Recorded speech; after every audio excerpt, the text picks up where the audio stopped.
the number one show I know that we all agree on. Let's break the bank with Lerk and Deion. Yo, it's good. Welcome back to another episode of the Break the Bank podcast. As always, it's your boys Lerk and Deion. And shit, let's just get straight to this shit, bro. Matter of fact, before we even start, we got a few things to talk about. But before we start, I got a question for y'all.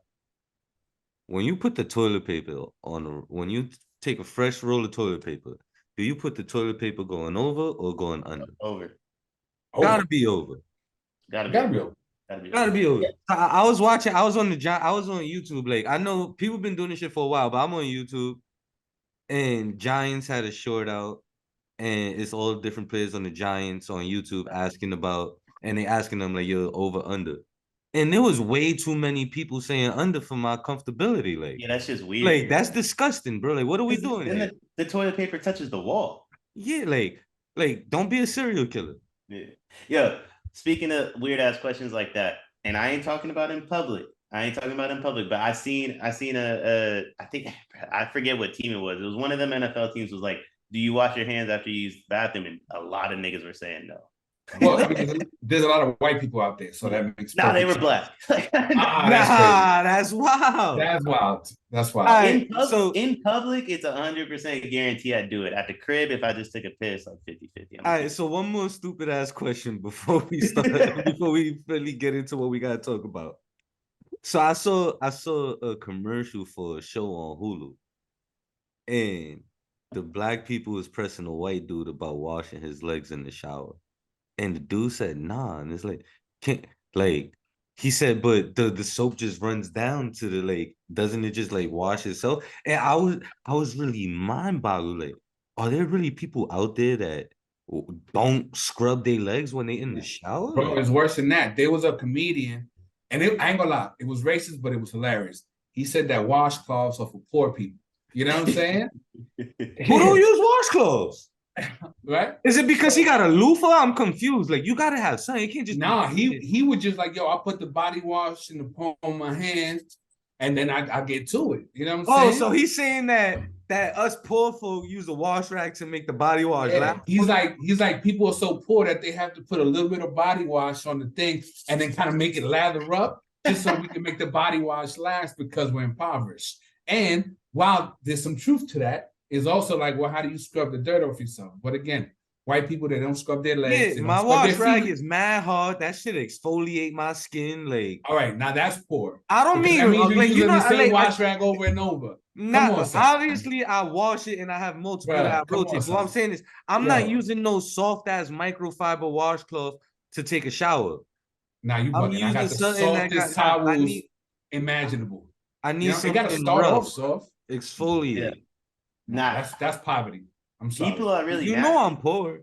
Because so I think I've gone out like 3 times in the last month, which is a lot for me. And it is. Every single time I've gone out, like out. I'm not talking about like I went out to like a restaurant and got drunk. I'm talking about like went to like a club. And every single time I've gone out, like a bitch has walked up to me and been like, yo, you smell good. Like, what cologne are you wearing? And I'm like, yo, I don't got none on. Like, I just shower. Like, I've realized a lot in the last month. Like, yo, a lot of people are nasty. Because, bro, I don't smell that good. And shit, I don't know if you ever saw that video on social. I don't know if you ever saw that video on social media where it just so happens to be white people, as X keeps pointing out, where shorty put like some red shit underneath the body wash and the soap and just like put a little stain underneath the bottles and shit around the bathroom before her man took a shower. And then when he got out the shower, none of the shit got moved. So she pressed him. She's like, yo, did you take a shower? He said, yeah. She's like, did you wash yourself? He said, yeah. She said, with what? He said, with water. She's like, so you don't use soap? like his girl is pressing and he's adamant that he's clean because he used water. Yeah, it's nasty. No soap. And I'm like, what's the common denominator between all of these examples? Caucasian. Exactly what you said, bro. You gotta stop acting surprised. These are quite some examples that we're using. Yeah, it's quite interesting. You know what I'm saying? Shout out to Greg if you're listening. You know what I'm saying? Like, I know he's like, yo, his mind is probably blown right now. Like, I don't even know what those guys are talking about. I'm about to text G, like, do you scrub your legs when you shower? He's gonna be so confused. I will admit the worst thing, like the worst thing I've ever done, and I didn't put two and two together. One time my barber goes, "Yo, are you using shampoo on your beard?" Like when I first got a beard, and I was like, "No," and he's like, "Yeah, you need to." And I thought about it, and I'm like, you know what? The last 3 months, that's nasty that I haven't done that. No. But No, look, I'm gonna keep it a buck. So I've been on this whole glow up phase. He thought about so I started all using the box shampoo. he was eating and not washing his beard. yeah, I didn't. I would like to think body wash. Right? Well, I was throwing soap on there. Like when I wash my face, I was washing my beard too. But I didn't realize like I need shampoo because it's hair. It's not just, you know what I mean? I've been using conditioner, but I've been on this whole. So the other day, my pop said. So he watched me. I put leave-in conditioner in my hair. I put on a bonnet. Then I had my expensive Oil of Olay cream. That shit was like $30-something for. Look, you see this little shit right here? That's $30 for that little shit. You know what I'm saying? What's that for? I put that shit on. It's for my eyes. You know what I'm saying? And then I had the face, the purple shit, which is over there, which is a nighttime mask.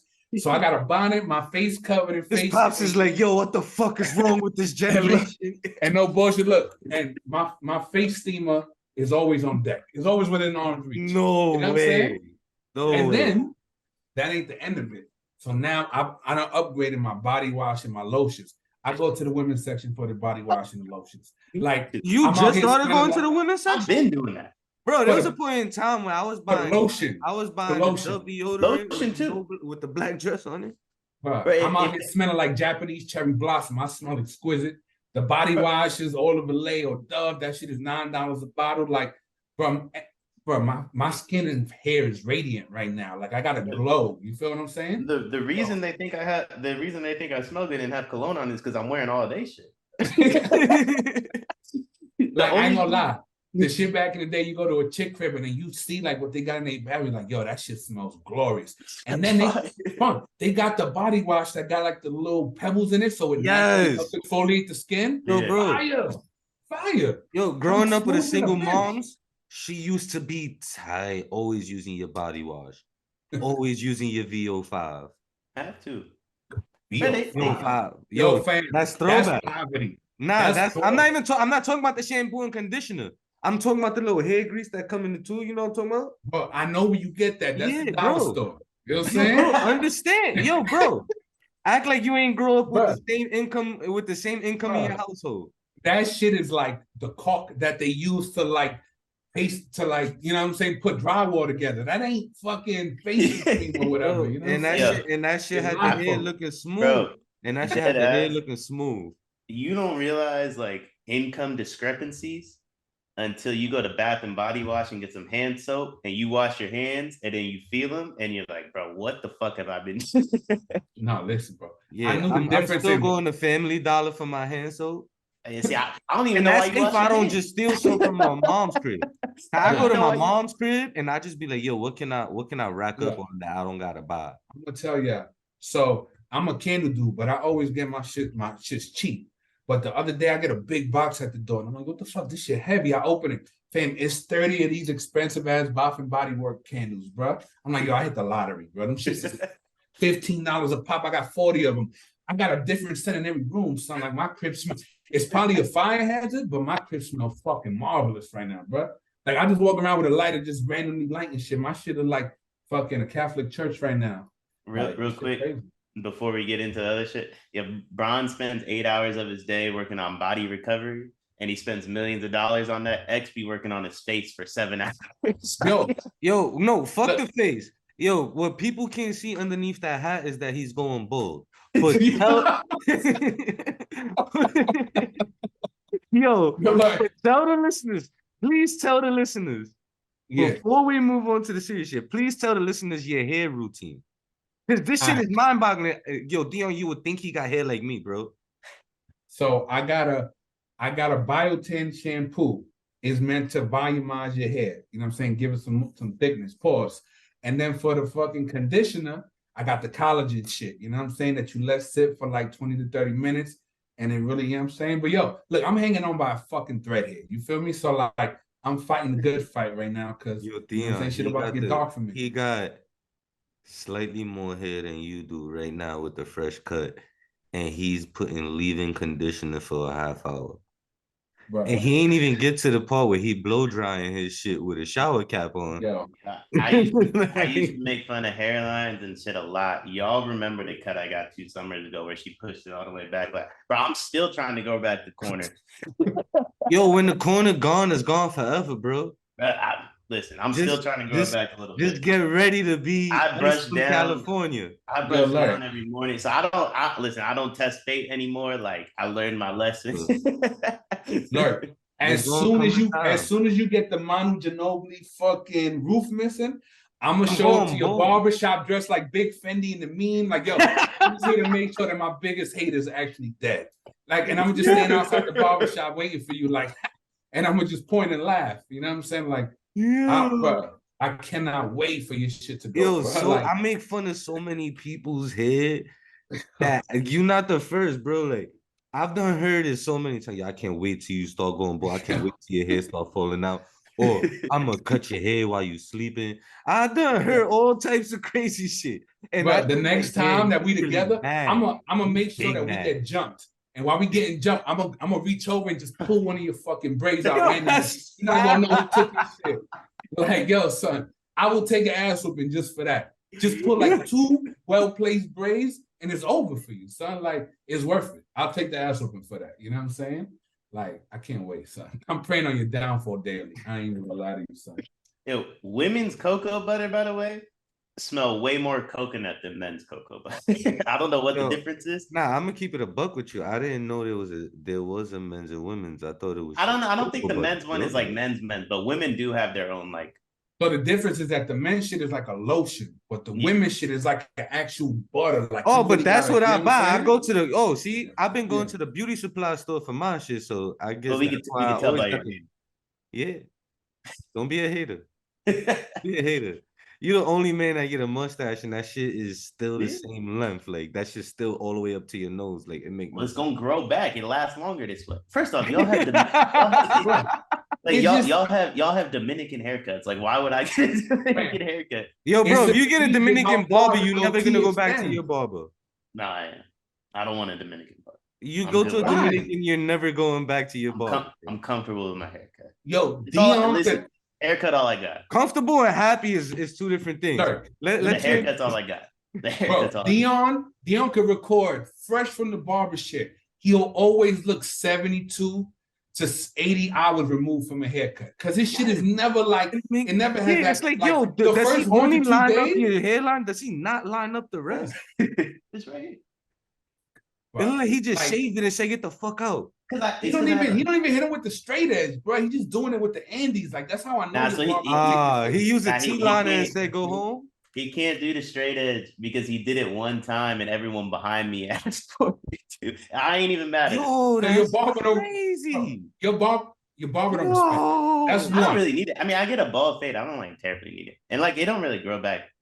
Nah, that's crazy. You don't get a yo. I see, look, my barber, first of all, while I'm getting my shit straight edge, right? I got the steamer blowing the whole time, so my skin is exfoliating. You know what I'm saying? And then once he's done with that, he puts on a vibrating. Exfoliates his face like 5 times a day. No, bro, but it works because that prevents ingrown hairs. Because ugly, the skin opens up. Look, I don't know what impoverished barbershops y'all are frequenting, but my barbershop is legit. Then he put on the vibrating Freddy Krueger glove and he massages my shoulders. You know what I'm saying? And like, he knows. He's like, yo, you look potentially I got you. Bro, when I tell you I'll melt into my fucking barber chair every time, it don't matter what I'm stressed out about. But look, I get it. Why do you need I go to get a haircut personally. Yeah. Yo, but did you see how sensual he was? He said, and he goes up my shoulders. Yo, he starts at my wrist. He works his way up. Yo, but why you not? I don't like the way you moving your hand. Though. He said, this sounds like what Deshaun Watson thought he was getting. Yeah, bro, yo, that's crazy. Is your barber Deshaun Watson? Y'all know how Dominican barbers give it up. Come on. They all wearing tight jeans. He don't know how Dominican barbers give it up. Hey, that's true. He get put in the fucking garage. You know what I'm saying? They said we ain't appreciate the hand massage shit, so they stopped doing it. But I told him, I said, nah, I really didn't appreciate it. I don't like the way you touching my face, bro. Like, don't put the cream. Just hit me with the straight edge and let me go home. And I'll do the cream and everything myself. But like, I don't like the way you be massaging my face. See, you on a different type of time. You be like, yeah, hit that shoulder. You be like, yeah, that's the spot. Yeah. That's the spot. Yeah, no. And like when he put the cream on before he put the towel, he massaged your temples. You know what I'm saying? And then he put the towel on, and I just sit there. And, bro, I ain't gonna lie, that hot towel across the face do be feeling It's like fire. everything. It's fire. But I hate the part where you like this for mad long. Like, I don't like it. But let's actually get into the real topics though. That's real topics because dudes out here. These are real topics, but let's get to the agenda because we like a half hour into the show and we ain't talk about no sports, no money, no nothing. They're like, yo, how X fat and ugly, but he still get him? And it's like, fam, because it's like I'm the elite of the fat and ugly, but there's a process to that. Nah, this is a fact. You are an elite fat ugly. I gotta give you that. You are a swaggy individual. You ugly. I'm a fact. Bro, I peaked at about 18 months. Swaggy individual. After that, it's been all downhill. But it's shit like this. Like, if you smell good, you look good, you dress well. You know what I'm saying? Your crib clean, like your shit on point. You know what I'm saying? Speaking folks out here with futons in the living room. It's something becoming. You know what I'm saying? But speaking of ugly people, the Pelicans say that Zion could possibly return with a couple games left in the regular season. He's supposed to get reevaluated in 2 weeks. Head coach Willie Green said that he could come back. Like, it's possible that we'll see him get on the court right away. I think he just got cleared for on-court activities, if I'm not mistaken. The Pelicans are a half a game out of the play-in. Are they making the playoffs? Are they making the play-in? Do they have a chance of making the play-in if Zion don't come back to the very end of the season? Because they've been on a decline for a while. Granted, Ingram had missed time as well. But I don't believe in these guys. Not to pat myself on the back, but I was the only one between the three of us that actually took their under. You know what I'm saying? Like, because you also apologized to them on Twitter 2 weeks into the season. I was wrong. No, Deion keep the seats too, so don't even. No, he's right. But ultimately, I'm like, their peak was higher than I thought, but it's also like Zion was always there. Zion's health was always a great cloud hanging over them. You know what I'm saying? I don't remember what the over-under was. Are you 100% sure you're going to hit their total? I feel like their over-under was like 45. Oh, is it really? Yeah. Did we put that in the spreadsheet? I mean, I would hope our producer, aka you, would have done that, but at this point, Deion was running the spreadsheets for like the past. I don't do the what's it called? Like the over-unders? The over-unders and shit. Nah, we ain't have that. Only the football stuff. So can't even argue with that. But they had 35 wins right now, if I'm not mistaken. They won tonight. But honestly, I don't 36 and 37. So they tied with the Lakers for 10th place, but LA holds the tiebreaker. I do think they get. I think they make it. They probably make 10th. But here's the other teams in the play-in right now. It's your Mavericks, the Lakers. They all and the all right. So the Lakers, the Mavericks, and the Pelicans all have identical records. Then you got the Timberwolves and the Thunder in 7th and 8th place, and they're only a half a game ahead of the other three teams that we just mentioned. That I just mentioned. The Thunder's the only team that if they could flip the switch and decide that it's not worth it to them. But part of me thinks for SGA's sake, they'll probably go after it. But honestly, there's a team that's going to fall out. It's probably the Lakers and Mavs, man. Like, we stink. The Mavs stink, bro. Like, I don't think it'll be the Luka just came back, too, from injury, right? He did, but even then, like, bro, they're 6-9 with Kyrie and Luka. So it's like, even if we get both of them back, we can't stop anything. You know, we can't stop a running nose right now. So I think the Lakers are more likely to catch the 6 than they are to fall out. Like, bro, I watched that game last night, and I understand, like, they were just playing the. I think they were playing the Suns. Yeah, they were just playing the Suns without KD. But bro, Reeves and D'Lo combining for 50. Yo, Reeves been getting a lot of hype from the media lately. Do you think it's warranted? They're giving him an extremely generous whistle, but we don't need to get into that. Today, somebody said it would be better for the Lakers. Some national writer said, is it better for the Lakers if LeBron doesn't come back, because this is Austin Reeves D-Lo comment, I'm like, come on, son. Like, yeah. Stop it.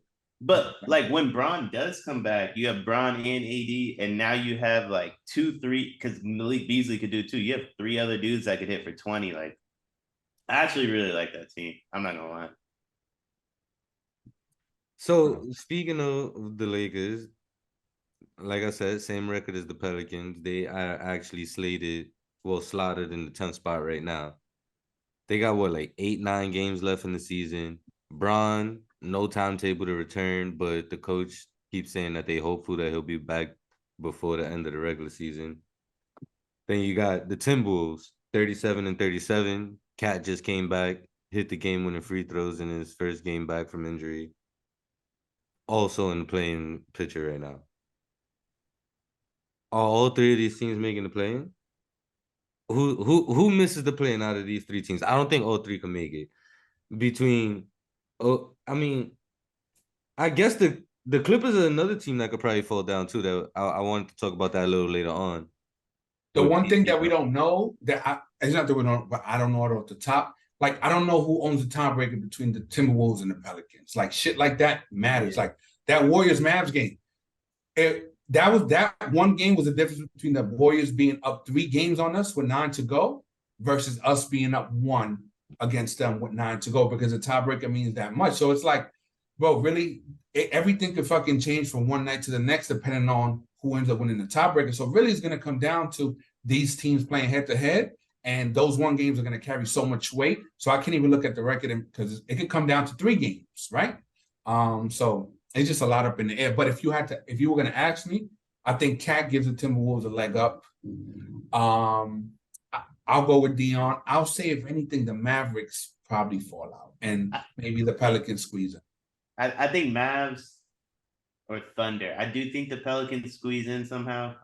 When Zion plays, they are really good. So if they can get Zion for like 6 or 7 games, he's not going to get reevaluated till there's like 2 or 3 games left in the season. And that's reevaluated. That's no guarantee. Yeah, and that's not a guarantee that he's going to be back right away. Well, then, coach is opening the door for him to come back right away. I'll just say them then. Neither them or the Thunder, probably. Los Angeles Clippers, 38-35, currently the 5th seed, half a game ahead of the Warriors for the final solidified playoff spot. Do they fall out of the playoff hunt with Paul George out for the rest of the regular season? Not as long as Kawhi is healthy. I'm going to say no, because I want them to stay the 5. If the Warriors get the 6, shit's on then. But like, I don't really want to be at the 4 or the 5, so. So they gotta play the Pelicans, the Bulls, then the Grizzlies twice, the Pelicans again, the Lakers, Trailblazers, Suns. Who's that? Whose schedule is that? This is the Clippers. I think they'll stay the 5. I think they'll stay. Honestly, I think the top 6. That's a tough schedule. Is it? You got to play those 2 games against the Grizzlies twice, and the Lakers and the Suns. Yeah, so when do they play the Lakers? Like tomorrow? April 5th. So Bron will be back. When there's 3 games left, so Bron might be back. Lakers could be tough. The Suns aren't like that tough to me. The Blazers are going to be tanking by the time they play them. The Pelicans don't have Zion. Like, it's not an easy schedule, but I don't. And then the Grizzlies twice. Yeah, they can go 5-4. They can go 5-4 and stay. I was gonna say they don't need to go like crazy. If they can just be 500, I think they stay the 5 seed. To be honest. Okay. Yeah. Respectable. I honestly think the top 6 is going to stay the exact same. What I think is crazy is something I noticed last week. That's a wild cup you're using, by the way. I mean, that's just a massive cup. There's the cup that the homemade iced tea come in when you get Chinese food? Yeah, I mean, that's like 15 shots. It's like, you might as well just have the bottle. You might as well just pour orange juice in the bottle. Drink. I didn't fill it all the way up to the top. Yeah, but anyway, like 3-4. What I noticed last week is I think only at most 2 teams in the West win 50 games, and even that second team's like a question mark. I knew the conference was bad, but that's a different level of bad. Yeah, it's not even a guarantee that the Grizzlies win 50 games. Yeah. Yeah, that's crazy. And then you're gonna have at least 3, maybe 4 teams in the East that win 50 games. Yeah. I mean, they already got 2. Philly will get the 3rd one tomorrow. like they might. The East is gonna get 4 with Eve. I guess the Knicks probably can't get to 5, but still, like it's crazy how bad the West is. But it's also like You said there's the a Knicks couple can't get to 5? can't get to 50. Oh no, yeah, they're definitely not getting to 50. They can't be the 15 to get to 50. Like the West is so bad, but at the same time, it's like there's like 2 to 3 teams where I feel like if they decide to turn it on, they're just as good as any team in the league. So it's a weird the way the West is operating is weird to me. I mean, there's been a lot of injuries in the West though. Yeah. I But mean, still, and at bro, the like, same time, well, the Kings are the 3 seed. If that's like right there, perfect example. Shit is going weird in the West. bro, Ain't nobody buying them Kings. I don't buy the Kings for a fucking second. bro, I would kill for the Warriors to have to play the Kings and Grizzlies in the first 2 rounds. Like, move us on to the Western Conference Finals. Wiggins don't even know how to come back for that. I don't know. You'll need him against the Grizz. Deion, On paper, we do. I just firmly believe like the Grizzlies don't want to partake in that. You don't beat them last year without Wiggins. I agree, but we might have if we had GP though. is Wiggins coming back anytime soon? Has there been any update on that, or is it still the same thing? The team is protecting him. They're not saying much. But the thing about Wiggins is not even his scoring; it's just his ability to actually like rebound and help rebound is huge. You know what I'm saying? So that more than anything, and he helps generate second chance points. That's the reason I won the chip, really. Oh, It's just timely rebounds. No, listen, I'm not saying he doesn't need to come back to win a championship. I just think those 2 teams, I think we could get by per se. That's all. I don't know what's going on with Wiggins. I still believe he's going to play. It's only March 23rd. Next week, if we're recording and we haven't heard anything, my opinion might change on that. Like, if we don't know by April, then it starts to get a little weird. Yeah. Yeah. How'd y'all feel about Mario Chalmers' comments about players not being afraid of Bron? And it's funny because it like he kind of like cleaned it up when he said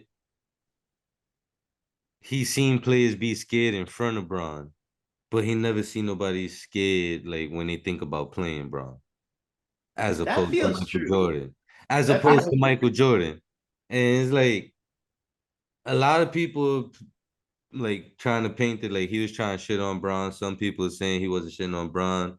He was just, bigging up Jordan. I think both can be true. Look, I'm the biggest Bron hater there is. He put the fear of God in folks. Like, do we not remember fucking DeRozan and Lowry pissing on their leg at the prospect of having to face him? I think DeRozan does that regardless. But true, but I think that's what I hate. LeBron Fred VanVleet had to bring out the brand, dog in Kyle Lowry. I think both can be true. I think X is correct. Like, he puts the fear of God in players, but I think he does it once the game starts. Like, sure. Like, I think, like, you hear, I mean, I don't know too much about like what they were talking about with MJ back in the day. They'd be sucking MJ off. Like, I can't imagine having played against a dude for a decade. I retire and all I do in my spare time is suck him off after he beat me for a decade. Like, what the 90s players do to MJ is disgusting to me. But like, Shane Battier wrote a whole book about what it's like to guard Kobe. Like, Kobe put the fear of God in Shane Battier. And then you have like comments like, I mean, like with Steph, like Pat Bev, Chris Paul, like all these guards in the league talk about what it's like to play Steph like the night before. I don't know if like Bron puts the fear of God in these players or not, like the night before, because like how would I know that? But like it doesn't feel like he does. Like I don't really feel like when I watch, like when you watch people walk into the arena and they have to play Bron, it looks like they're just walking into the arena. Now, once the game tips off, yeah, I mean that's the baddest dude in the world. But I mean, and look, you ask 2 different players, you're gonna get 2 opinions. Like, for example, with Luka, we saw Pat Bev, and he's like, yo, these other guys, they're fake stars. Like Luka, he's a bad motherfucker. Everybody knows it, and folks are scared of having to fucking guard him. Yeah. And then you hear Gilbert Arenas last week, he's on the pod like, yeah, folks don't really fear folks like Luka. And I'm like, look, I'm gonna take Pat Bev's word because he's actually played against Luka versus somebody who hasn't played against Luka. So if Pat Bev says, "Yo, every team I'm on, we gotta worry about that white boy because he's a fucking problem and he's a motherfucker too. Like he ain't scared of nobody. He going like he done went head to head with Kawhi, with PG, with the best of the best. I'm gonna take his word versus Gilbert Arenas, who's projecting. It's like nah, fam. Like, so it depends. I mean, he did play against. Wait, who you said Gilbert was talking about? Luka, right? I'm bugging. I'm talking about Luka. But the reason I say that is like, for example, I judge players like based off the fear that they put in me, and like we beat the fucking Heat to win our championship. And I was scared the entire fucking time until fucking game 6, the buzzer went off and it was real. Like LeBron is LeBron, son. So I'm not gonna say he and shortchange him because, like I said, he's an annoying brand and persona. But the basketball player in his prime, nobody was fucking with LeBron. And there were teams that would show up and they didn't even look like they were trying to battle. They just conceded defeat to him. They'd let him do his thing in the open court. They wouldn't foul him. He'd get free reign to go to the fucking hoop. Like, if you didn't fear him, somebody would have clotheslined him or fucking hard fouled him to try and take him out of his game. And he was just fucking dunking all over folks. So I'm not buying it. I'm sorry. And Mario Chalmers, come on, son. No, but that's what Chalmers was saying. He's saying in the game. Say he's seen once people line up side by side before the game even starts, once they line up against him, he could see that they scared. But leading up to that, they wasn't scared. That's what he said. And this is somebody that was on his team and played against him. So it gotta be like some truth to what he's saying, right? I also think like take away Toronto, like I can't think of any team that he just like buried. You know what I mean? The Pacers every fucking year. The Celtics with that one game where he fucking came back and fucking destroyed the Celtics. So here's my thing with the Celtics, because I agree, but they also made him make the worst decision of his life. So it's like, you know what I mean? I think he made that decision based on the team that he was in. I don't think he but the Celtics drove him out of town because he knew he couldn't get past the Celtics. He couldn't beat him. He said vocally like the worst thing he did in his career was make that decision, and like the only reason he did it was them. So it's like I agree that that game 6 is the greatest game I've ever seen in my life, but like it is hard to give him that credit when they're the reason he ran away. Pacers, I vaguely agree. But I don't think they were as scared. Like he didn't kill them. You know what I mean? Like he didn't ruin them per se. Like they were much better than the Pacers for sure. Toronto looked like they didn't want to play against them. I never felt that way with Indiana. I remember watching videos about how Roy Hibbert and verticality and how he was a new Bron stopper. And that shit lasted all of one series. And every year after that, he was just fucking dominating fucking Hibbert and bodying him. So no. I'm not saying Bron didn't like beat these dudes. I'm just saying like when I watched the series, like Toronto, it looked like they didn't want to play him. Like they were scared. Yeah. Indiana like never really felt scared or intimidated by Bron. You know what I mean? They weren't as good though. Like some teams, and I'm not gonna say teams as a whole because like. But it would be like Lance Stevenson, he didn't give a fuck. He's like, yo, fuck you. Like, I'm coming. Jimmy Butler, fuck you, I'm coming. But then there's other players on the Pacers that they shrunk. You know what I'm saying? Flat out, they shrunk. I don't think. And again, but to your point, that's in game, right? That's in game. So I'm not, you know what I'm saying? Pre-game look, I don't know, right? You have to have enough of an ego to where you think you're the baddest motherfucker every day in and day out. So no, I wouldn't expect most players to enter the night with fear of anybody. But once that ball tips, that's what's going to tell me more about how you feel about a player. You know what I'm saying? Like, I'm going to flip it because, like, I think you could only put fear in somebody if you have a dynasty, right? Like, the only reason we're talking about this is because of the control LeBron had over the league for so long, right? So I'm going to flip it to, like, the Warriors. The Grizzlies, that first iteration of the Grizzlies team didn't want to play the Warriors no more. The Clippers didn't want to play the Warriors no more. The Blazers were afraid of the Warriors. The Rockets were afraid of the Warriors. You know what I'm saying? Like, I can go down the line of teams I wanted nothing to do with the Warriors. When it came to LeBron, I can think of Toronto, Chicago, and Washington. That's really all I can think of. Washington was really early on, too. Really early on. Yeah. Atlanta, my bad. Atlanta. Atlanta too. Yo, he really sunk the whole. Yeah. No, what he did to Atlanta was foul. What he did to Atlanta was foul. So I can especially that one Joe Johnson team that it was like, yo, That's the one I was talking about. Though. That team, Joe Johnson, Josh Smith, Al Horford, Korver. Yeah. No, Bibby. That's what they had, like Bibby. Yeah, I guess he do got like 4 or 5 teams. It's just not like it's not like the ones you would think of right away. I guess you know what I mean. And he buried Wall and Beal. Let's be real. He buried. Washington, Atlanta. Wall and Beal barely made the playoffs. I think what he did to Gilbert Arenas hurt more. Gilbert would battle. I'll give Gilbert that. What he did to Gilbert Arenas early in his career hurts more than what he did to Wall and Beal. But Washington, either way, like here's the thing: is he had mental control over multiple iterations of like Washington, Atlanta. So you taking back everything you just said? A little bit, yeah. Toronto, like if a team is so scared of you that they have to completely rebuild the roster to try and beat you and you still win, gotta give credit where it's crazy. But I will say, like, when I first heard Chalmers say it, I was thinking about teams he played like deeper into the playoffs. Like he kind of did that to teams in the first round. I don't know. I don't like. I mean, Toronto. It didn't matter where they met. Eastern Conference Finals, first Toronto. round. Toronto's round. the only one. Like DeMar DeRozan is on record complaining about having to play Bron in the playoffs. Yeah. So, but they got rid of DeMar, then they won championships. So. Yeah, but Bron also left. But why Bron? Yeah. But Bron's been ran out of town twice by 2 different teams. That's tough. This whole everyone's afraid of you argument. 3. I don't think about the Spurs. I don't think San Antonio. Nah, they hurt his feelings when they violated. What was that? 5 games? It was a gentleman's sweep. Yeah, it was. He had cramps. Bro. And that's coming off of the fact that he almost lost to them the first year, and Ray Allen saved them. Chris Bosh saved them. Yeah, Chris Bosh don't get enough credit. I hate that I respect his shit because I remember when he first went to Miami, there was like this big thing of who was better with him and Pau Gasol.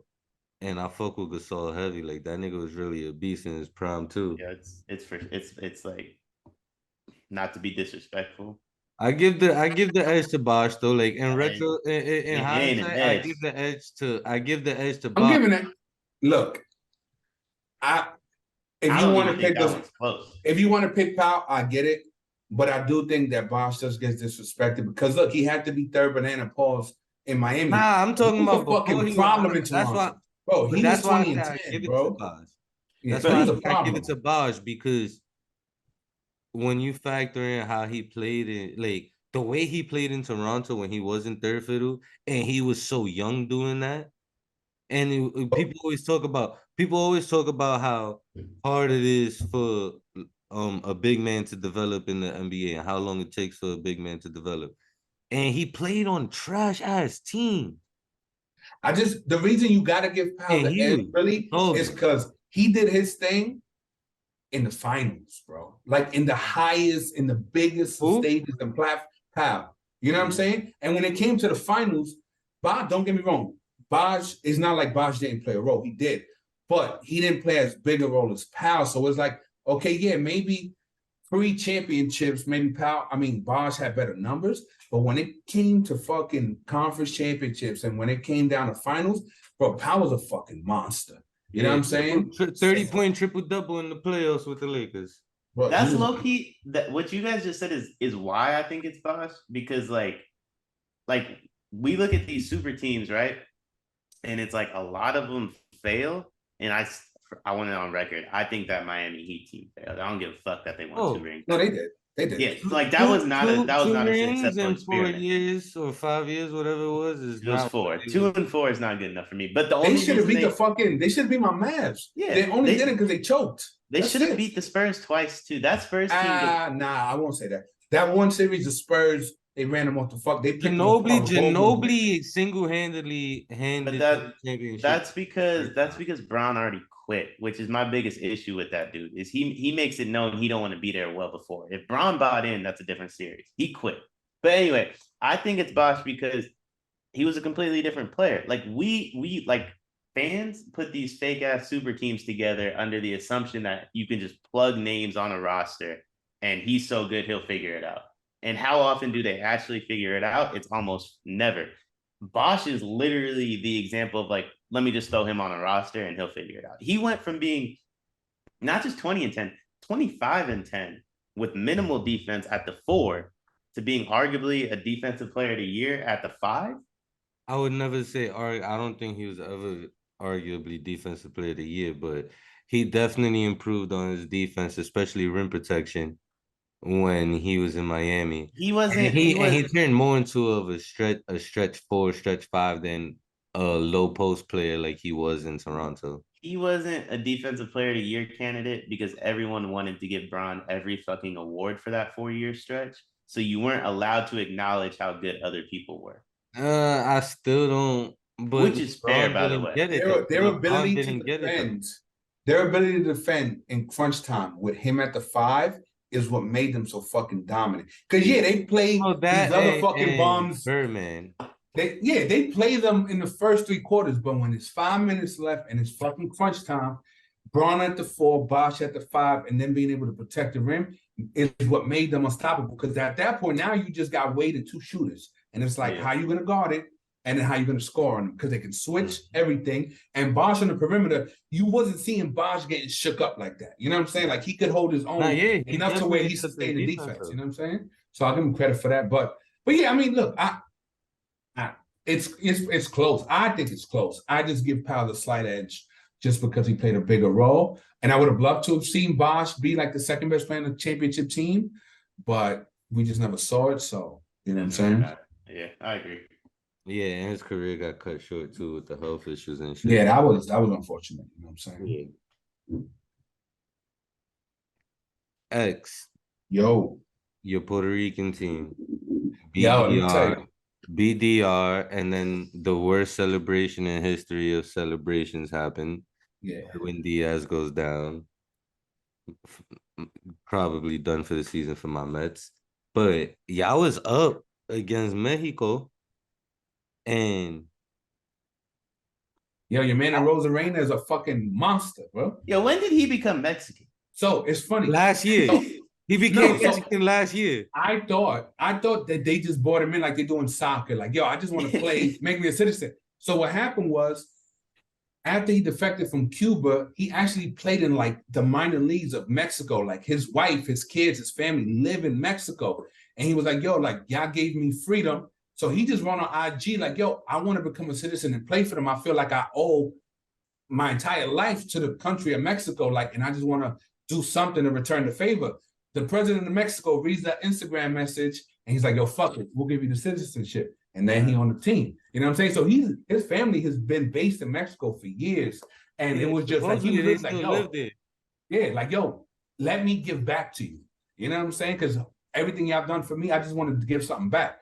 And initially I thought, he became Mexican for a day. This is some bullshit. But nah, he really is like, you know what I'm saying? Been Mexican for a year. Appreciated him. But yo, real quick, that World Baseball Classic was fucking phenomenal, bro. Like, no bullshit. Best baseball in a long time. Best baseball in a long time. Better than the MLB playoffs. Bro, and you know, that Puerto Rican versus Dominican Civil War is real, son. Like, yo, the stakes were fucking high, dog. And then even the finals, bro, you couldn't have scripted it any better. You got Ohtani coming in to close out Japan's victory, facing Mike Trout, bottom of the 9th, and it's boom, 100 miles. Right now with the slider outside. Bro, after throwing over 100 miles per hour, 4 straight pitches, is a little slider, boom. And then, yo, they said more than half of the televisions in Japan were tuned into the World Baseball Classic. And I know this dickhead from fucking Barstool came, nobody cares about this tournament. You know what I'm saying? Like, why are we risking our players? Fam, that final was watched more globally than any MLB game will ever be. You know what I'm saying? Like, but that's Americans. It's American people like, yo, the World Cup don't matter. It's like, yo, fam, you may not give a fuck about soccer, but the entire globe gives a fuck about it. And you don't even understand. Like, that's why I'm so hyped to go to London, because, like, yo, I've never experienced fandom the way I will when I go to London, because it's just different there. You feel what I'm saying? But Americans, with pieces of shit. And we think, oh, well, I don't watch soccer. I don't watch baseball. So the world must not care about it. It's like, fam, you have no fucking idea how much it means to them, fam. Like Puerto Ricans in the streets celebrating. Yo, you know and what I'm saying? I'm tired of the people that keep saying like they need to get rid of the World Baseball Classic because players are risking their health or whatever. When a large portion of the MLB is Hispanic, right? Yeah. A large portion of those Hispanic players play in other leagues throughout the whole entire winter. And nobody says nothing. They could get hurt there too. These dudes are playing baseball way more than they're not playing baseball. When they're not in the MLB, they're still playing baseball professionally somewhere else. And nobody cares. But the fact that you saw Jose Altuve get hurt, Edwin Diaz get hurt, who, by the way, didn't even get hurt playing, got hurt celebrating. Like, it's just stupid to say they need to get rid of the World Baseball Classic because it's ignorance. I mean, they do need to alter it. Like they need to come up with some like structure to it. I mean, since 2007, they've had 4, and one was in 2 years. The other one was 4, 6. Well, COVID. Oh, one got canceled. I understand. I understand there was other aspects to it, but like there was a 2-year window, then there was 4. Like they don't really have any structure to win the tournament. So they started it on an odd number year, and they were trying to get it back to the even numbers. Yeah. And then now it's COVID hit. Okay, yeah. COVID hit, yeah. So, I mean, yeah, but they need structure. It's only gonna. You're right. They do need to tweak some shit, and like honestly, like half the games, like the ones that went on in Japan, like they weren't even broadcast. But again, that's American privilege, right? Because the games are in Japan. We're not gonna ask them like, yo, have games in Japan, but play them at 2 a.m. over there so that I can wake up and see them at noon over here. Like that is American privilege. The lit thing about it was that like 99% of the games were broadcast throughout Fox Sports channels. So if you have Fox Sports, but you say that final got bumped from the main Fox channel to FS1 because they were showing a replay of some bullshit fucking show. You know what I'm saying? Now, for their perspective, I get it. It probably doesn't have the eyeballs here. But again, globally, you got to think bigger. And it's like if half the TVs in Japan are tuned into this game, so they gotta. I should be fucking smart. Speaking of that, though, I just looked it up. They had 5.2 million viewers for that shit. That's pretty. That's pretty good. That's pretty good. So now, wait, it's like a Warriors regular season game. Talking about getting bumped, right, for some bullshit. Can we have an honest discussion about the racism over at Fox, where they bumped the Puerto Rico Dominican Republic game? Racism for the USA game. And and then the USA game didn't even start yet. The USA game ain't start for like 10 minutes, and they bumped this shit to another channel. And then I don't know about you, X, but when I clicked on the other channel, that shit had a soccer game playing. No, 100% right. So I'm sitting with my pops game for 2 teams that I don't even know what the fuck is going on, and I'm like, where the fuck is the baseball game? Right, I'm literally clicking through the channels with my pops because we watching the game. And I don't know what the fuck, and it was like the 8th inning. You know what I'm saying? That was the 9th. Yeah, and I'm like, yo, where the fuck is this game? So I'm clicking through like, yo, do I even have FS4? Like, what the fuck? You know what I'm saying? That shit was on like Fox Business, and I'm like, yo, come on, son. Like, but honestly, with that, the MLB should use that and fucking have those games on the app. That's what they should do. Use it as a way to promote your app, bring people to the fucking app, and show and have all the games on demand there, as opposed to just fucking leaving it to Fox. Because I get it, they're gonna try and sell ads, but all I'm saying is this one was lit. You know what I'm saying? And I think they need more elite starting pitchers, right? Because pitchers are well known. They need more of the elite pitchers to show up and actually give a fuck. But from that perspective, I get it. If I'm a team that's paying a pitcher $150 million, no, I don't want you out there throwing, high pressure fucking pitches before the regular season comes. You know what I'm saying? But that's the way that it takes the next step. We need the stars there. You know what I'm saying? Whoever the best pitchers are, we need them there. One thing I noticed is I think they need not that many elite white players in the MLB.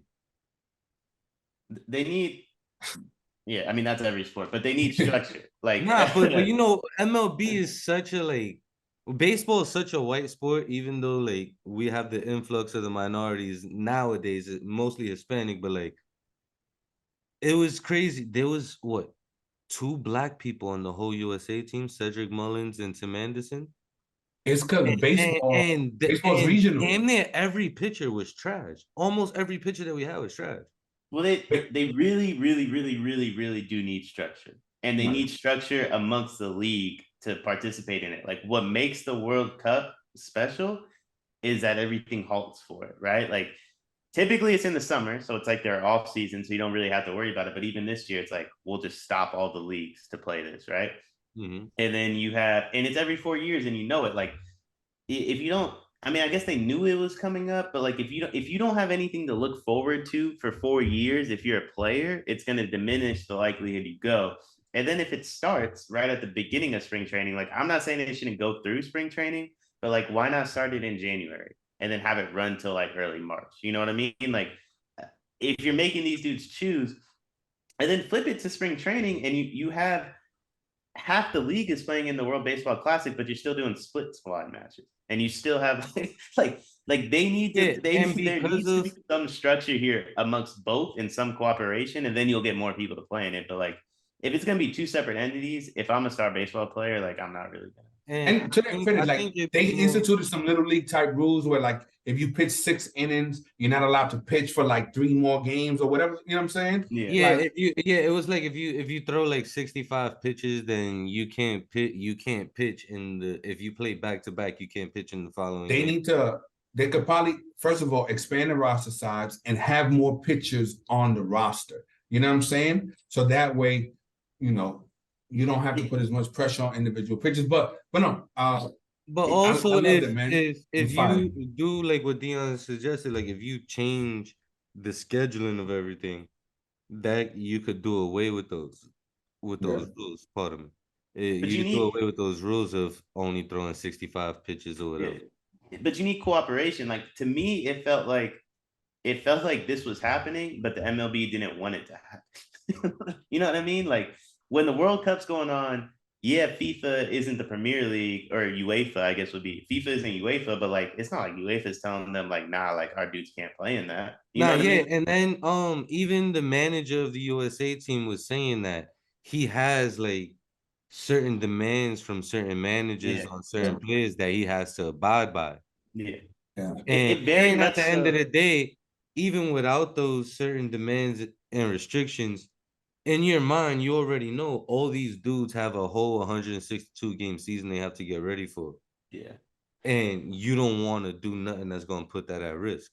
It felt more like the way the NBA handles the Olympics than it did the way soccer handles the World Cup. And I definitely don't mean that like complimentary. So like, I think if the MLB is willing to cooperate with this tournament, it's clearly phenomenal. Like, first off, Ohtani striking out Trout to win it, like that's the best baseball moment probably in the last since Barry Bonds hit that home run record. You know what I mean? like that's one of that's everything you could ask for. Yeah, literally. In the emotion, you could not have a more perfect scenario. In the emotion and how bought in these guys were, like they damn near cared about this more than the World Series. The only thing that would have been better than that was Trout hitting a home run. Yeah. But it's like, if the MLB isn't willing to cooperate, it's tough to get like the stars over there. You know what I mean? It's specifically from America. Like the international stars are always going to play because there's more pride within the country. But like, you need some buy-in from the MLB, and then all that could change. Like you want to have the TV issues you're discussing. You want to have the 65 pitch rule. You want to know where all the best where all the best talent is. Trey Turner had a quote that I thought like was the most accurate description ever. He goes, "How could you be a part of this game and think I'd rather be at spring training?" The reason is because you're told you can't go. and then you got guys like Mike Trout who don't really get a chance to play in the playoffs, and as long as he's an Angel, probably won't really get a chance to be in the playoffs. Who is probably not going to get to play on this stage this big again, unless he plays in another World Baseball Classic. Like these games mean something to some of these people, but it's something you said. The pride, the national pride. For some reason, and it feels like this across all of our major sports, all of the major sports, because you see like in the Olympics with certain things like swimming, track and field and shit, there's national pride when it comes to USA. But it seems like when it comes to basketball, even basketball, it don't really feel like it's a national pride thing and representing the country thing, even though they do be most of the time say it is. It's the I internet. feel like more is just like ego in basketball. Like it's the internet because back in the day, right? The only time that Michael Jordan would get exposure in some of these countries when he's out there, right? He's playing international ball. This is their first time for a lot of people seeing them, right? So the only way that you could really become a global star was to go out there and play in these international tournaments. Now, they, ever since Yao's games are being broadcast all over fucking China. So he doesn't, you know what I'm saying? But what that does is like now players are like, I don't have to participate in these international tournaments for me to be able to grow my brand. It's not as necessary for them. And before, because the money isn't what it is now, to get to that level of income and revenue, you had to be a global brand. You know what I'm saying? Like Kobe was not just basketball. He was so popular in China. That wasn't the case before. Well, and it's not just basketball. It's pretty much every major sport, though. Like it's just no pride or nationalism when it comes to the United States. Well, what I think it is, and it's a mixture of what X said and like what I think it is too. What X has said is correct, and it doesn't matter what sport you play. Maybe that college wrestler or pro wrestler, whatever it is, doesn't make as much as an NBA player, but to reach his maximum salary cap, I guess you could say, he doesn't need to play in the Olympics to do that. You know what I mean? So a boxer doesn't have to go to the Olympics anymore to be a world champion. So like things have changed. But what I really think it is, bro, is like in these other countries, they pull the best talent and they groom them. Right? Like Messi has been playing soccer professionally since he was 7 with the best players in the world. And yes, a competitive atmosphere, but he's been groomed to play his like competitive peak as an adult. In basketball, in football, baseball, whatever, that same dude, I mean, soccer is actually the best example of this. Think about the US men's national team, right? Show me another national team where they're talking about like, yeah, these dudes have grown up playing against each other since they're 8. You know what I mean? In these other countries, you were groomed to play together at 22 or 26, whatever it is, not at 8. So we've been playing against the best versions of talent within our country since we were a kid. So it's like, yeah, maybe Bron's the best basketball player in the world, but if I'm KD, I'm not gonna have no pride to fucking win with him. Fuck him. Yeah, you know what I mean? No, it's true. And why would it? And how is it that a team like Spain could even compete with us? Because from a tennis perspective, they're rolling out fucking Rudy Fernandez and fucking all these other cats, but they've been playing together as a national team for the last fucking decade. Yeah. You know what I'm saying? They know each other like the back of their hand, and we just throw a bunch of mercenaries together. It's like, yo, go win and pray that the talent is good enough. And sometimes it is, but sometimes it's not. You feel what I'm saying? And it's like, and it just and here, right, in America, other than football, because football is the one sport that transcends this trend, sports are becoming more and more regional. Baseball, right? Someone in fucking Indiana hasn't watched Mike Trout play, right? Someone in the Bronx has watched very little of the San Diego Padres play.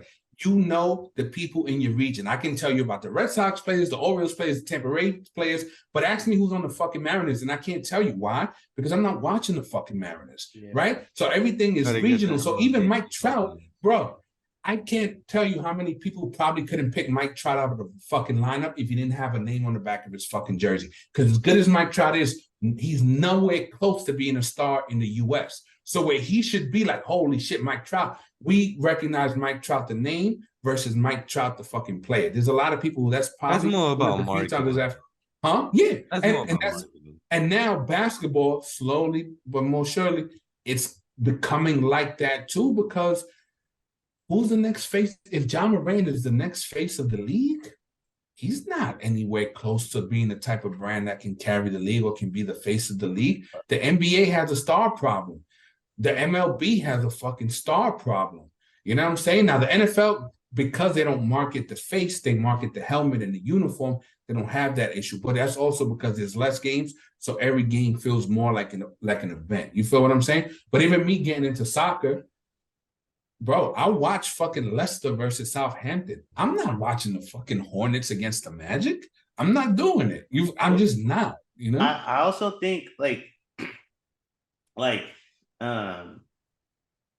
like going back to what I was saying before about how you play against these dudes your whole life, right? Like, how many big games by the time he turned 22 did LeBron play? You know what I mean? Dating back to when he was 7.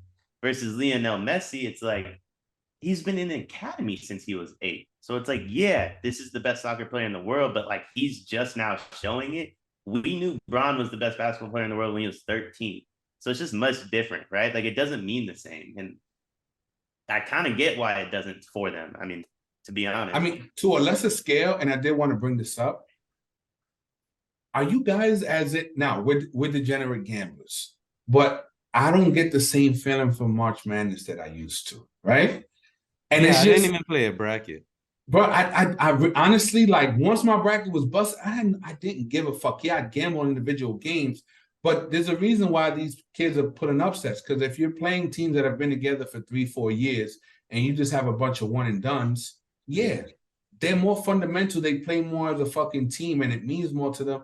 So it's just, I don't know. I feel like I'm rambling, but I feel like we see a smaller version of that with NCAA because it's hard. Unless you went to school there or that's your favorite team, it's hard to really have any connections to these teams because the names are just, they're interchangeable. That doesn't happen overseas. Like, these people know these people from when they're fucking 12. Like Bukayo Saka, he's been a known quantity in England since he was fucking 13, 14 years old.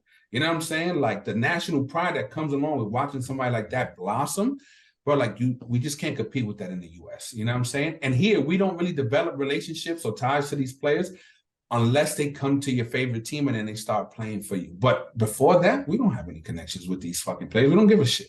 It's also it's just so much more talent too. You know what I mean? It's like you can watch Osaka blossom since he was 13 because, and I'm not saying England doesn't have anyone behind him. They have a ton of talent too, but it's like, if Saka was American and playing basketball, if we were watching Saka blossom from when he's 13, if at 17 he decides he wants to be an accountant, doesn't really change anything for us, right? And there's another kid just as good right behind him. Versus if Saka at 17 tells the English national team, like, yo, I think I'm just going to go like own a liquor store, a lot changes, even though they have talent. You know what I mean? It's just, it's a much different world. It's a much different world. I feel you. Who's Joe Fournier, and why is he gonna fight? Oh yeah. So this is what I wanted to talk to you about because I think this shit's funny as fuck. So he's a former international light heavyweight world champion. He's a world champion boxer. He's fighting KSI in 2 months. He's 9-0. The combined record of the dudes he's fought is 1-41. It's a world champion boxer. Who the fuck did he beat for the championship? That dude had 1 win. He was the one. Yeah, this is why I hate boxing. Boxing fight is so crazy. Like it's ridiculous. Like, I remember there's one boxer, he's Ukrainian. He was nasty. He fought like 200 fights. I forget what his name is, but Ukrainian dude. Recently? That's a lot. Lomachenko?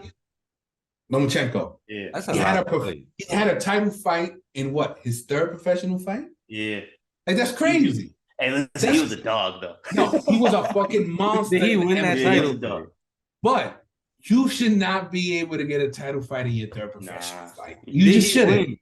Did he win? Yeah, he won. Yeah. No, he's a fucking monster. He only lost to like, I don't know if it's Terence Crawford, but one of the like. Nah, the he lost to. I don't remember his name. It's a Mexican kid. And like Lomachenko lives in Ukraine. Like, he's not just Ukrainian. Like, he lives in Ukraine. And he was trying to come over to America to get exposure, and he lost to him. And like, he blamed it on the weight cut plus like the time difference type shit. I think that's his only loss. I'm pretty sure he beat that dude later. I think he lost Is twice. that the dude? Is that the Mexican dude that X was talking about? Yeah, he's lost He twice. won the He lost twice. championship? Yeah, he's lost. Is that the Mexican dude that after he won the championship, he ain't boxed no more? No, that's Marcos Maidana. Or no, well, that's Andy Ruiz. There's a couple of them. Damn, that's crazy. But no, Lomachenko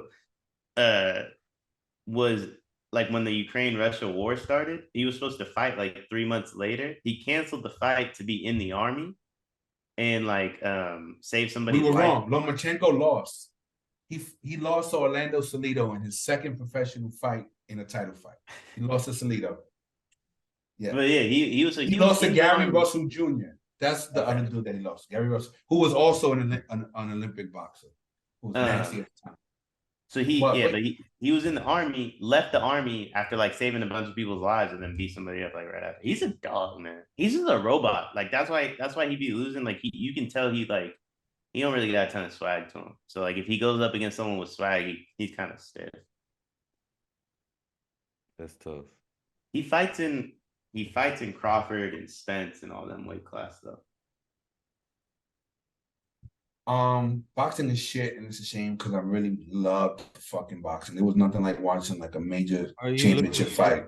Are you looking forward to the Garcia Tank fight? Yeah. Who you got? Bro, fucking. You don't say Tank, you race. It's Tank. Bro, Nah, I got Garcia. We got to make a personal bet. Little $100 bet. Yeah, I like Ryan in that one. It's just like I hate betting on the dude that relies on the knockout. It's why I bet on Tyson Fury against Wilder. Like I know Wilder can catch him, but it's like I'd rather bet on the guy that's gonna win 11 rounds. The thing is just, bro, that knockout punch that he landed on that one light-skinned dude that he fought, I think either the last fight or the fight before. Literally, I watched the replay 30 times. I never saw the punch land.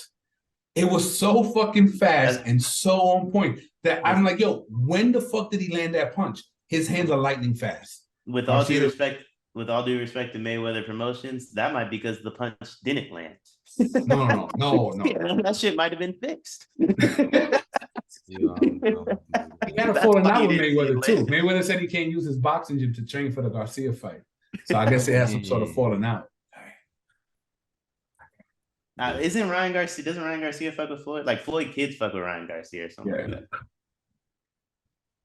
I like Ryan in that one though. He's a good boxer. And he got knockout power too. No, he does, but the thing is he doesn't have a chin. And all it's gonna take is for Tank to land one clean overhand right and Garcia going night-night.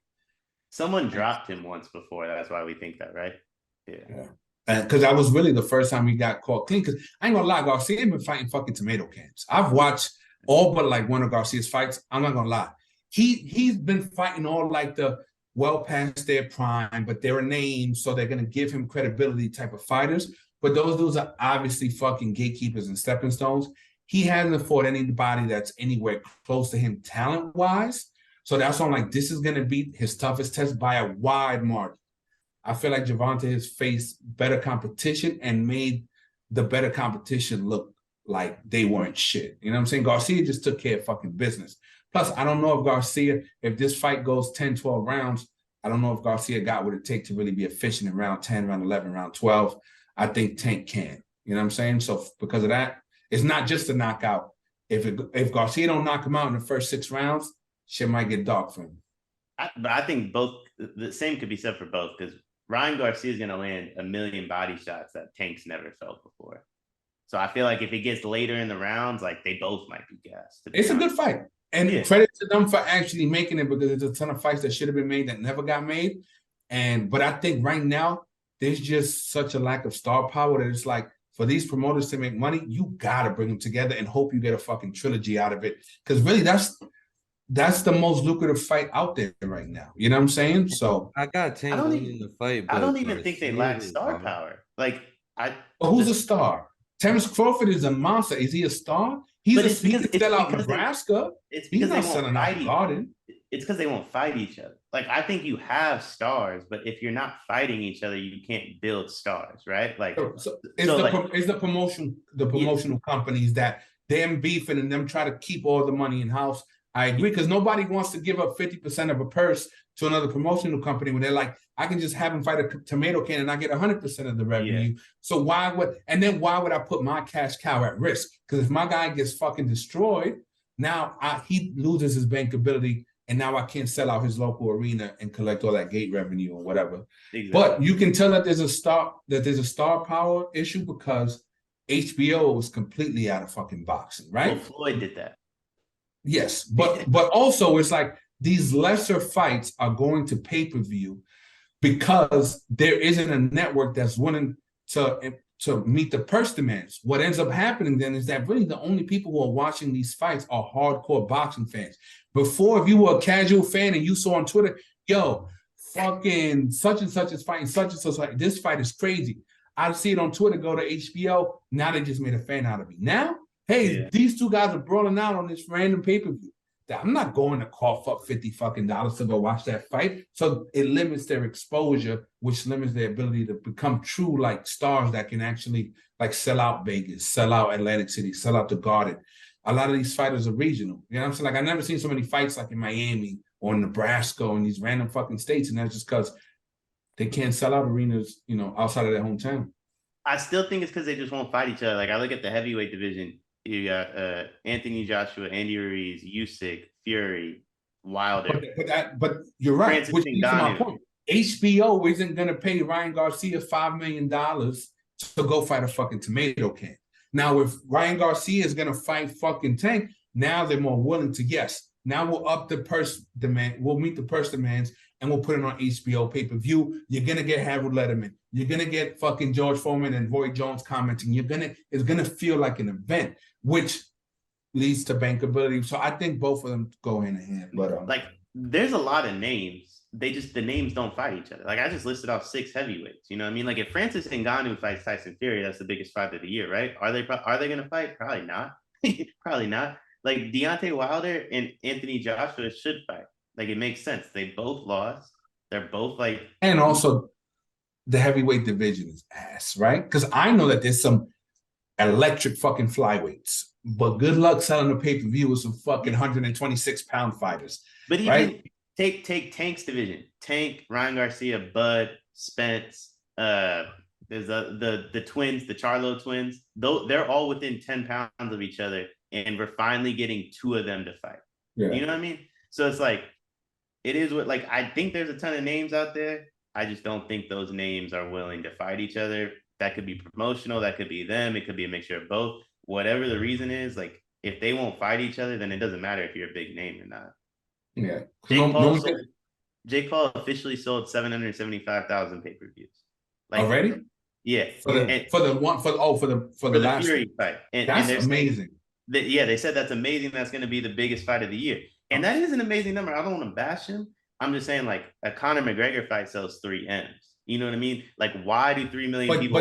But don't compare him to Conor McGregor. No, compare him to Manny or Floyd, who. But they would too. Cracking 1 million was huge. Yeah, you know what I'm saying is like they like that being the biggest fight of the year, with like respect to Jake and Fury for being able to pull that off. Like, if you told me Jake Paul and Tommy Fury was the biggest fight of the year 3 years ago, I'd be like, crazy. So they deserve mad respect.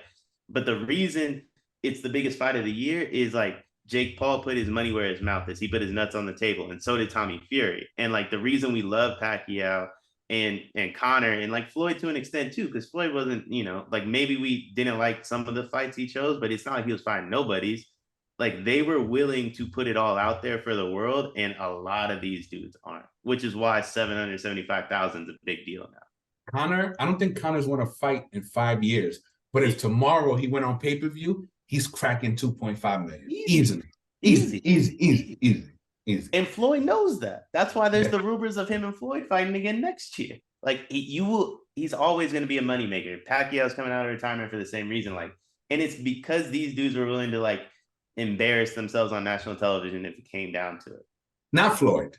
I would agree with you with them other ones. But Floyd was we talked about it last episode. When did he fight Canelo? When he knew Canelo wasn't ready. When did he fight Manny? When he knew Manny had lost his hand speed and couldn't catch him with that straight left.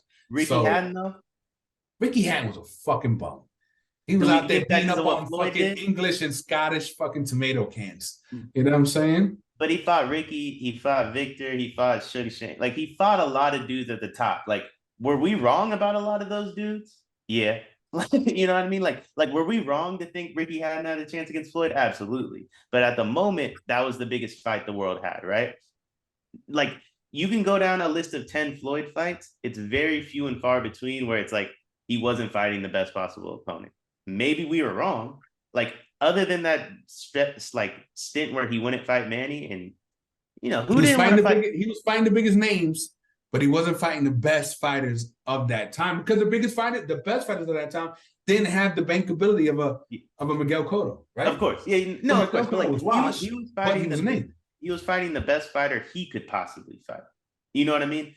He could possibly fight. Yeah, and the Manny thing, like, listen, we forget Manny didn't want to do Olympic style drug testing, so it's like part of that's on Manny. You don't want to get drug tested, you don't want to get drug tested, brother. I don't know what to tell you. If you on the juice, you on the juice. Did we talk about the Jake Paul Floyd thing last week on here? Did y'all see that shit?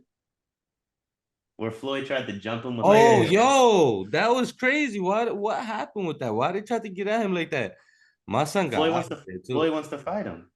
A real fight though, not a boxing match. No, Jake wants to fight a real fight. Floyd wants to fight an exhibition. Well, he only wants to call it an exhibition because if he loses, it doesn't count on his official record. That's so Jake. So if Jake wants a real fight and he want, all right, but why did they try to get at him like that though? That's why I'm confused. Jake be popping shit. Jake be popping shit. Plus, so but if Floyd wants an exhibition, why did he put on do all that though? To get him to say yes. Yeah, because at that point he made Jake look like a bitch. So now it's a leverage. There was mad people, but to me, it's not being a bitch. That's smart. There was mad people going after him. No, I agree. It's smart on both ends because for Floyd, now Floyd can say, "Yo, you looking crazy out there. You know we got to fight, but you're gonna do it on my terms." You feel what I'm saying? You're not getting out of there if you're in that situation. Bro, I'm not getting jumped. No, it was like 50. It was like 50 of them on his head. I don't tie my shoes. I'm tying my shoes and I'm getting my track on. Fuck that. I'd have got missing so fast. I'm not even tying my shoes. If they come off, I'm still running.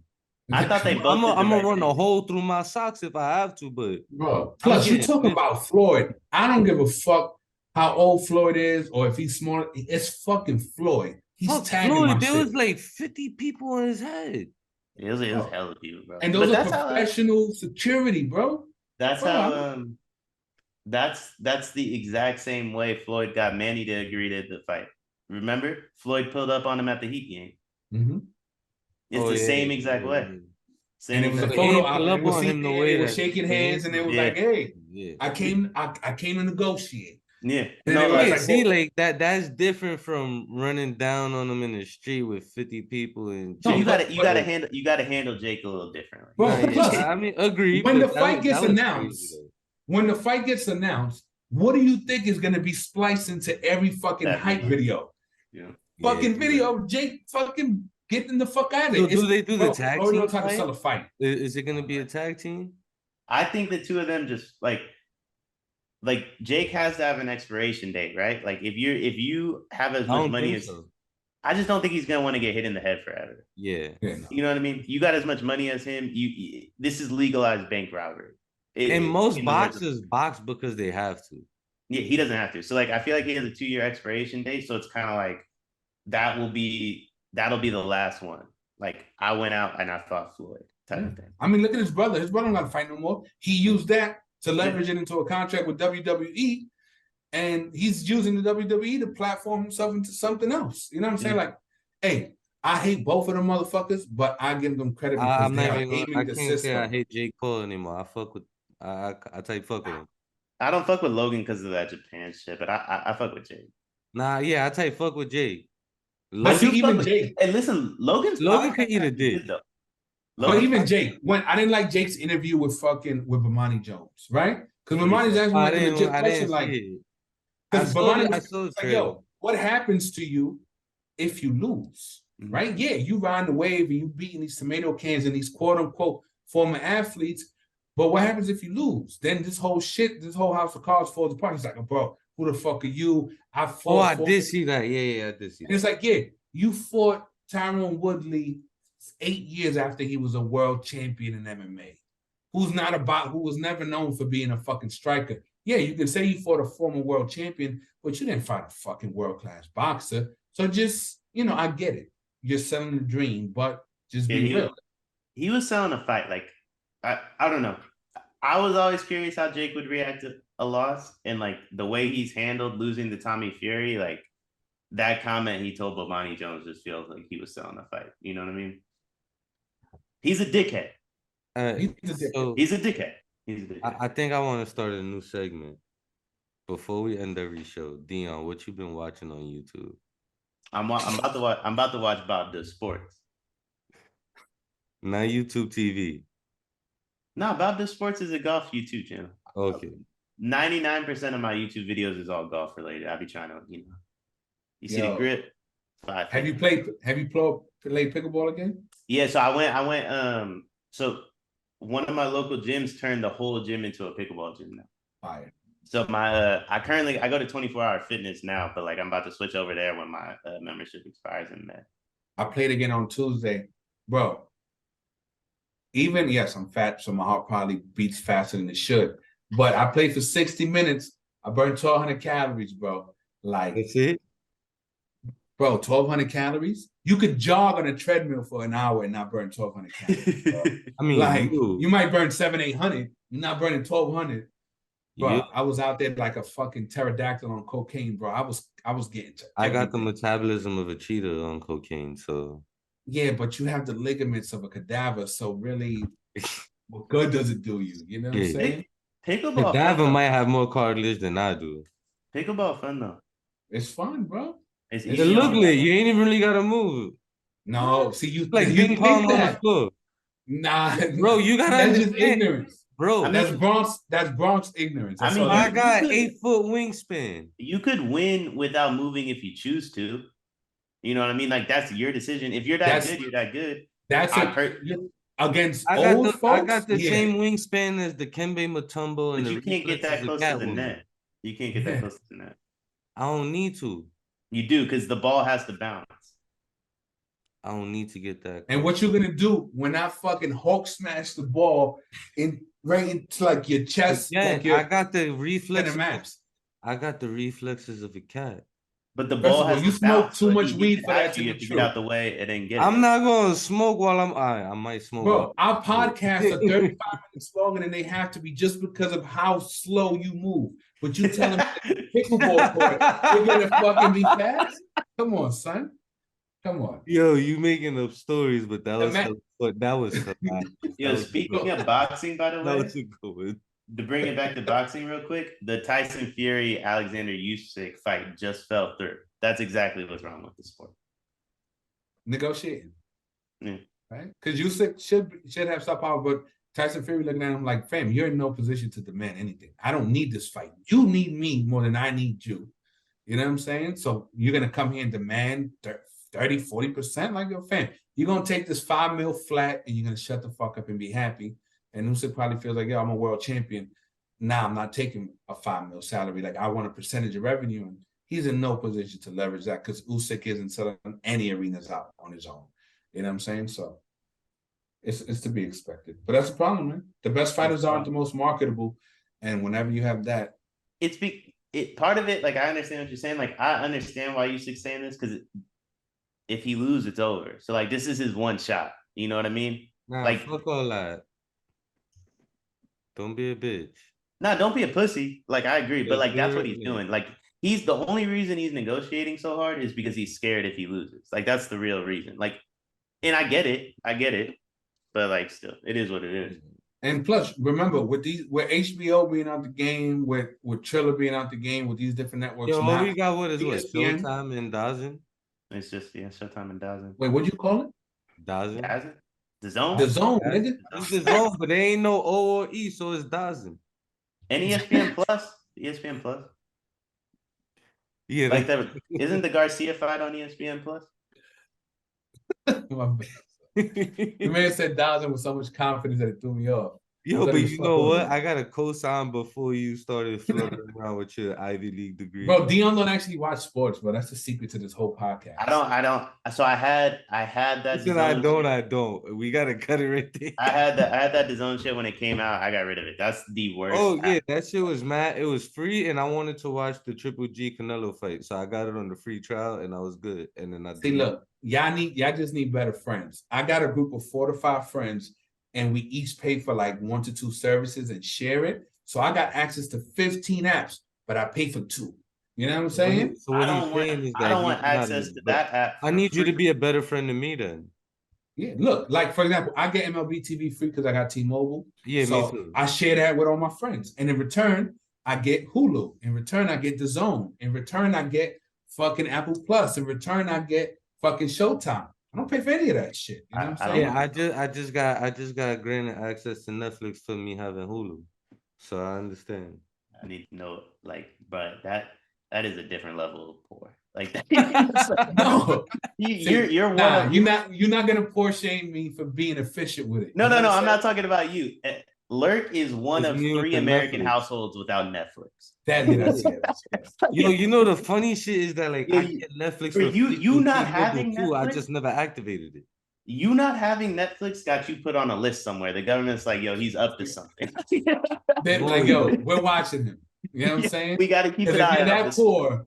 That's a different level of poverty. Because the thing with Netflix is the algorithm. Because I let somebody use my Netflix for like a week, and then everything on my shit was like, yo, look, hey, there's a reason why I'm doing a podcast with y'all once a week, trying to turn this into a moneymaker. Like. Yeah, listen, I can understand that having Hulu. You told me you don't got Paramount, you don't got Peacock. I get it. Wait, but I got Paramount, Peacock, and Hulu. Well, that's how I got Netflix. Listen, yo, but the funny thing is, like, yo, I got Apple TV, I got Disney Plus, I got a lot of different shit. I just you're on a list then, because all those are like off-brand apps. Like I get it. First of all, you get 3 of those for $13.99 a month. Disney. I mean, I use $13.99 your ESPN Plus now. You know I let mine cut off and started using yours. It's 20 million households. It's 20 million households in America. 19.9 million of them have Netflix. Fucking Lerk still runs an extension cord to his neighbor's fucking crib to steal electricity, bro. Like that's the level of poverty we're dealing with. Yo, bro, it's not the neighbor's crib, it's the hallway. The CEO on Netflix knows you more than he knows his subscribers. He's like, yo, what's wrong with this? Like, what do I got to do?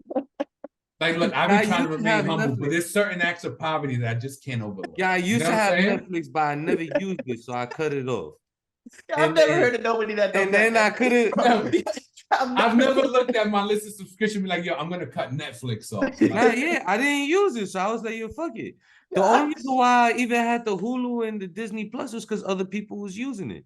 I've never. But then, yo, I could get, yo, I got like 19 lines on my T-Mobile account, bro. I could get a free Netflix on each one of those accounts, and I still went without Netflix, bro. Like. I've never heard of nobody like at least have somebody else password. Everybody. No, but that's what I'm saying. Yo, my cousin gave me his password and I ain't used it for mad long. I draw the line at stars. Okay, so I will never pay for stars. Right? HBO Max stinks too. HBO Max is fire. Don't disrespect. Nah, that's you bugging.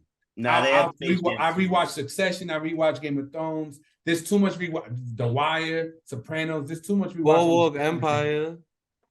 There's too many classics on there that if I'm bored and trying to go to sleep, yeah, I'll throw on a random episode of Game of Thrones. Like I need that in my life. But like Hulu low-key trash, right? Let's be real. Showtime is trash. Stars, 50 Wildin'. I'm not paying $7.99 to watch BMF. I'm sorry. Call me racist, but I'm not doing it. Snowfall. Huh? I said I only use Hulu to watch anime and Snowfall. Snowfall fell off. And Crunchyroll. I'll give you my Crunchyroll account. So you can watch any anime show from any year. You know what I'm saying? Yeah, I can't get over it not having Netflix. Yeah, that's crazy. That's bro. I'm gonna post my Venmo, my PayPal, my Zelle, any donation. I low key want to start like a GoFundMe. Like, I need you to. Don't make it so that my son gotta go a year without Netflix. Like, yo, if all our listeners give $1 a piece, I have Netflix, bro. You know what I'm saying? Yeah, I feel like I'm in a commercial with Sally Struthers right now. Like, we're gonna impose like some really sad dogs in the background. You know what I'm saying? We're gonna get Deion old dog lines on the eyeball. Like, I've never heard of nothing like that. Bro, you even go to somebody's house, you're like, yo, this is really like this is really a first world problem. Like, like, I'll tell you right now, never heard nothing like that. Could you imagine a discuss like when you bring a shorty home and she's like, oh, I want to watch Emily in Paris, and he's like, nah, I ain't got that. What the fuck? This fire on Hulu?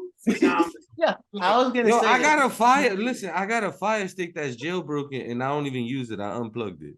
I was gonna say if I pull up to a chick house and she like, yo, what we gonna do? I'm like, yo, turn on Netflix. She's like, yo, I don't got that, but I got Hulu. I'm like, yo, fam, I gotta go. Like, Yeah. You don't even gotta look at her bathroom and you know that her body wash is way too runny. You know what I'm saying? Like you dealing with poverty. She refilled it with the shampoo water. Now she pour water in the bottle and shake it. Like that's poor. Like bitch, you're impoverished. Yeah, I'm about to go like pour some water app. in my body wash right now. Netflix is so popular, it's pre-downloaded to 99% of TVs. Hold on, real quick. Yo, bro, and I be deleting that shit too. Lerk, we gotta do a social experiment. experiment. Lerk, real quick. I need you to go into your bathroom and show me the bar of soap that's in your bathroom. I don't have a that bar shit of is soap. I have a bottle of fucking body wash. in loose sleeves. That shit is like nothing. I actually have a bottle of Dove body wash, not bar of soap. Which flavor? Not flavor. What scent? What Sensitive is it? skin. That's what it say on the bottle. I meant like lavender, cocoa. I'm saying it's none of those. It just say sensitive skin on it. It's none of those. Sensitive skin, bro. Yeah. That's like buying a fucking 2 Series BMW. Nah, because you know what it is? Because I'm poor, bro. And my daughter got sensitive skin, so I can't buy all that shit. Dove soap? That's because I share with my kids and she got sensitive skin. All the Doves are for sensitive skin. You don't need this. Listen, nah, that's like getting kids. She got sensitive skin. That's like you pull up. That's like you get the Head and Shoulders like anti-dandruff. They all anti-dandruff. Listen. My daughter got sensitive skin. We sharing body wash because I only could afford one at a time. If you want to donate, my Cash App is $LERKOVIC. Yo, y'all can't even bathe at the same time. That's crazy, bro. Nah, that's insane. Wait, first of all, if she gonna take a bath, you know what? I say, give me something to like a red Solo cup and take it into the bathroom so you can shower. I put some body wash on her rag. I hand it to her, and then I go to my bathroom and I take a shower with the body wash. So your daughters like pull up to the crib. They've never once been like, "Yo, pops, can we watch Netflix?" Nah, bro, what they watch? Yo, bro, my kids do. Listen, all right, so my daughter watching Hotep so videos because they they're dying to watch fucking SpongeBob, bro. Nah, so listen. One of my daughters, she never want to watch nothing but YouTube. Nothing but YouTube. She don't care about nothing at all. I be like, yo, let's watch a movie. And she be like, is there popcorn? Once the popcorn out, she gone. Back to YouTube. Nah, I feel her on that. And then my other daughter, she only want to watch Harry Potter or play Roblox or Minecraft. Yeah, my daughter's so, yo, matter of fact, it's funny you say that. I text my cousin the other day. I said, yo, can't thank you enough for that Netflix password. He said, oh, the kids enjoying it? I said, them motherfuckers don't use this shit. It's just me. Bro, my dad, he's blown away because like my kids' daughters haven't been, my daughter's TV haven't been turned on in months. Kids' daughters. Bro, how old is he? No, my daughter's TVs haven't been turned on in months. Bro, I went out and I bought them like the smart TV with the 4K UHD. And they're like, yo, fam, I just want to watch YouTube. I want to watch Minecraft videos on YouTube on my phone. I don't need a TV. You know what's crazy about that TV you bought them? The only app that was on it was Netflix when the first time you turned and Lerk couldn't use it. That's how normal Netflix is at home. And Lerk's like, nah, I don't got it. When I go to hotels, the TVs only have Netflix. Thankfully, I have a login. Lerk gotta go and watch the fucking a lit log, a Yule log. I pull up some shit on my phone. I put up some shit on my phone and stream it to the TV. Yo, the words don't even sync up with the videos, bro. You watching it on tape delay, bro. Yo, that's poverty, son. Bro, that's what I got. Again, GoFundMe.com/LerkWins. Yo, advertisers out there, if you're listening, Manscaped, whoever, we'll read any advertisement. We just want to funnel the money to Luke to fucking Lerk's Netflix account. Nah, not quite. Yo, Manscaped, the Lawnmower 4.0 special. Fire. Fire. Fire. Did you see the new y'all got something with that one. Did you see the new beard trimmer, bro? Well, you don't need it, but they got the new beard trimmer where it got a knob and you could adjust the blade size so you could really like. Yeah, it's funny. Yeah, I mentioned that. I just bought it's the Andes ball trimmer. Phenomenal. Nah, it's quiet as a mouse. Manscaped. It's not Manscaped. We can't have that over here. It's Andes though. Andes is stop pulling up Spotify on iTunes. That's it. Hey, for real though, shout out to Manscaped. That 4.0 special, bro. They was missing. Yo, they was doing something with the 3.0. This one's different. Nah, they was doing something with the 3.0. They were getting there. They were took getting it to a different level. They don't need the 5.0 though. They could just keep running this one back. I'm about to order that shit right now. But that shit's fire. That's just fire. He gonna shave one ball with the end and one with the manscaped to see what you should do just to compare. Do like a before and after. Do like one side with that Andy shit, the other side with that. Still got Netflix and the podcast. But that's strictly for